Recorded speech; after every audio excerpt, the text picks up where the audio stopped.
भारत ने पहलगाम का false flag हमला किया, पाकिस्तान पर इल्जाम लगाया, जंग की सूरत हाल बनाई, मुंह की खाई और इंटरनेशनल मीडिया से भी हजीमत उठाई। बॉलीवुड ने अपनी बेवकूफ आवाम को मजीद बेवकूफ बनाने के लिए ऑपरेशन सिंदूर के नाम से फिल्म बनाने का ऐलान कर दिया। बॉलीवुड डायरेक्टर ऑपरेशन सिंदूर के नाम से फिल्म बनाने का ऐलान कर दिया। भारतीय प्रोडक्शन हाउस निकी विकी बगानानी फिल्म ने दी कंटेंट इंजीनियर के साथ मिलकर ऑपरेशन सिंदूर का पहला ऑफिशियल पोस्टर जारी किया, जिस पर सोशल मीडिया पर शदीद रद्द अमल का सामना करना पड़ा। टाइटल का पहला पोस्टर मैं खातून सिपाही हिंदुस्तानी फौज की वर्दी में मलबूस है और माथे पर सिंदूर लगाती दिखाई दे रही है। पोस्टर पर रद्द अमल देते हुए एक सारिफ ने लिखा कि अपने आप और मुल्क को शर्मिंदा करना बंद करो। दूसरे सारिफ का कहना था कि हर चीज को सरमायाकारी का मौका बनाने पर बॉलीवुड को शर्म आनी चाहिए। बाज़ादा फिल्म के डायरेक्टर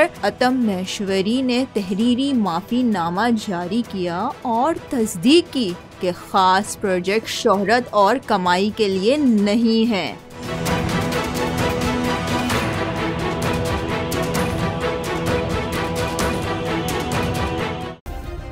सब्सक्राइब करें और बेल दबाएं ताकि कोई खबर रह न जाए।